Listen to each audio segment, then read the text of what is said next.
नमस्कार मित्रों, आपका स्वागत है हमारे प्यारे चैनल अम्बेडकर सिंघानिया पर। तो दोस्तों, अगर आप चैनल पर नए हैं तो सबसे पहले हमारे चैनल अम्बेडकर सिंघानिया को जरूर सब्सक्राइब करें, जिससे कि हमारे चैनल पर आने वाले तमाम वीडियो आप तक बिना किसी अड़चन के पहुंच जाए। तो दोस्तों, चलिए आज का न्यूज शुरू करते हैं। तो मित्रों, जैसा कि पता ही होगा कि नेपाल में युवा आंदोलन के बाद वहाँ के पीएम अपना पद त्याग चुके हैं और नए पीएम, जो कि नेपाल की पहली महिला पीएम होंगी, उन्हें ही नेपाल का पीएम बनाया गया है। दरअसल मित्रों, नेपाल के अंतरिम पीएम पर खत्म हुआ गतिरोध। पूर्व चीफ जस्टिस के नाम पर सभी एकमत हुए। सुशीला बनी नेपाल की पहली महिला पीएम। दरअसल दोस्तों, तेजी से बदलते घटनाक्रम के बीच पूर्व प्रधान न्यायाधीश सुशीला कार्की ने शुक्रवार की रात नेपाल के अंतरिम प्रधानमंत्री के रूप में शपथ ली। राष्ट्रपति रामचंद्र पौडेल ने उन्हें राष्ट्रपति भवन शीतल निवास में पद और गोपनीयता की शपथ दिलाई। उन्होंने अकेले शपथ ली।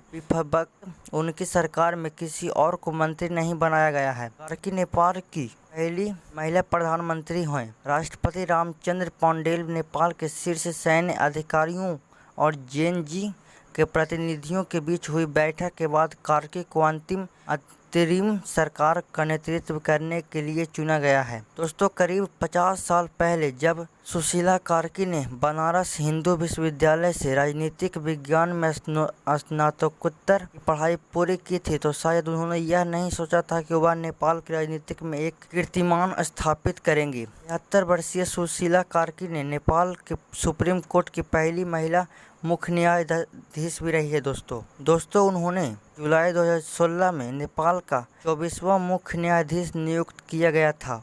वह नेपाल में इस पद पर आसीन होने वाली पहली और अब तक की एकमात्र महिला बनी। सुशीला कार्की लगभग 11 महीनों तक इस पद पर रही। कार्की को तत्कालीन प्रधानमंत्री शेर बहादुर देउबा सरकार द्वारा पेश किए गए महाभियोग प्रस्ताव का भी सामना करना पड़ा था, लेकिन बाद में इसे वापस ले लिया गया था। कई पक्षों ने इस प्रस्ताव को राजनीतिक रूप से क्षमतापूर्ण माना था। उन्हें तत्कालीन सरकारों मुखर विरोध के लिए भी जाना जाता है। दोस्तों, सुशीला कार्की 2016 में नेपाल के 24वां मुख्य न्यायाधीश बने थे दोस्तों, जो कि पहला मुख्य न्यायाधीश, और वर्तमान में नेपाल के अभी पीएम हैं, जो कि कुछ ही दिन पहले बने हैं। दोस्तों, इसी के साथ जान लेते हैं कि सुशीला कार्की की भारत से क्या रिश्ता है। बीएचयू से राजनीतिक विज्ञान में पूरी की स्नातकोत्तर की डिग्री। दरअसल दोस्तों, कार्की का जन्म 7 जून 1952 को पूर्वी नेपाल के विराटनगर के शंखपुरा 3 में हुआ था, जो भारतीय सीमा के निकट है। उन्होंने 1971 में महेंद्र मोरंगा परिसर त्रिभुवन विश्वविद्यालय नेपाल के स्नातक की डिग्री और 1975 में बनारस हिंदू विश्वविद्यालय बीएचयू से राजनीतिक विज्ञान में स्नातकोत्तर की डिग्री पूरी की। इसके बाद उन्होंने 1978 में त्रिभुवन विश्वविद्यालय से कानून की डिग्री हासिल की। कार्की ने न्यायिक पेशे में 32 साल बिताए और न्यायपालिका के क्षेत्र में महिलाओं की प्रगति का प्रतीक बनी। उन्होंने 1979 में विराटनगर में अपनी वकालत शुरू की, जहां उनकी मजबूत शैक्षणिक पृष्ठभूमि ने उनके कानूनी कैरियर को आकार दिया।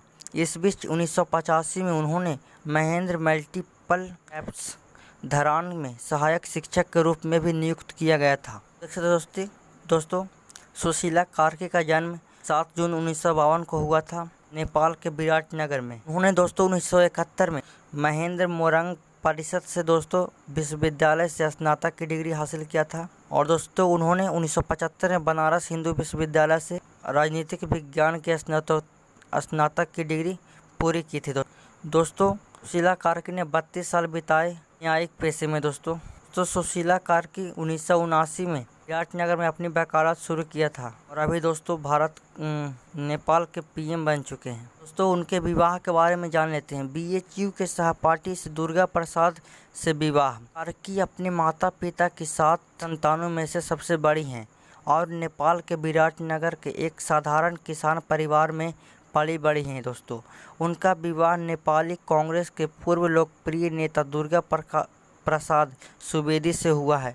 दोनों की मुलाकात बीएचयू में पढ़ाई के दौरान हुई थी। देख सकते हैं मित्रों, सुशीला जी का विवाह दुर्गा प्रसाद से हुआ है। दोस्तों, दोनों की मुलाकात बीएचयू कॉलेज से हुआ था। सुशीला अपने माता पिता का 7वें संतान में से सबसे बड़ी थी दोस्तों, और वह एक साधारण परिवार से बिलोंग करते थे। दोस्तों, नेपाल में हुए हिंसक प्रतिरोध में अब तक भारतीय समेत 51 लोगों की हुई मौत। नेपाल में हुए प्रदर्शन में अब तक भारतीय नागरिक सहित से कम 51 लोगों की मौत हो चुकी है। नेपाल पुलिस ने शुक्रवार को यह जानकारी दी कि पुलिस के अनुसार हिंसक प्रदर्शनों दौरान लगभग 1700 लोग घायल हुए हैं। देखिए दोस्तों, नेपाल में हुए हिंसक प्रतिरोध में एक भारतीय के साथ साथ लगभग 51 नेपालियों का गया है मौत, जो कि काफ़ी बुरी खबर है।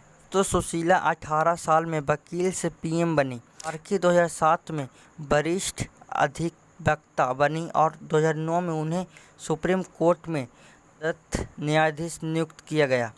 18 नवंबर 2010 को वह स्थानीय न्यायाधीश बनी। शुक्रवार की रात राष्ट्रपति रामचंद्र पौडेल ने उन्हें शपथ दिलाई। तो दोस्तों, नेपाल के राष्ट्रपति रामचंद्र पौडेल ने उन्हें अकेले ही शपथ दिलाई दोस्तों पीएम के पद के लिए। इसी के साथ मित्रों, सुप्रीम कोर्ट ने बोला है आवास का मौलिक अधिकार। दरअसल दोस्तों, घर खरीदारों की सुरक्षा के उद्देश्य से महत्वपूर्ण फैसले में सुप्रीम कोर्ट ने घोषणा की है कि आवास का अधिकार संविधान के अनुच्छेद 21 के मौलिक अधिकार है। सुप्रीम कोर्ट ने केंद्र सरकार से दिवालियापन की कार्यवाही से गुजर रही संकटग्रस्त रियल एस्टेट प्रोजेक्ट के लिए वित्त पोषण प्रदान करने हेतु एक पुनरुद्धार घोष बनाने का आग्रह किया है। देख सकते हैं मित्रों, सुप्रीम कोर्ट का ऐलान आया है आवास को लेकर। दोस्तों, आज के लिए बस इतना ही। धन्यवाद।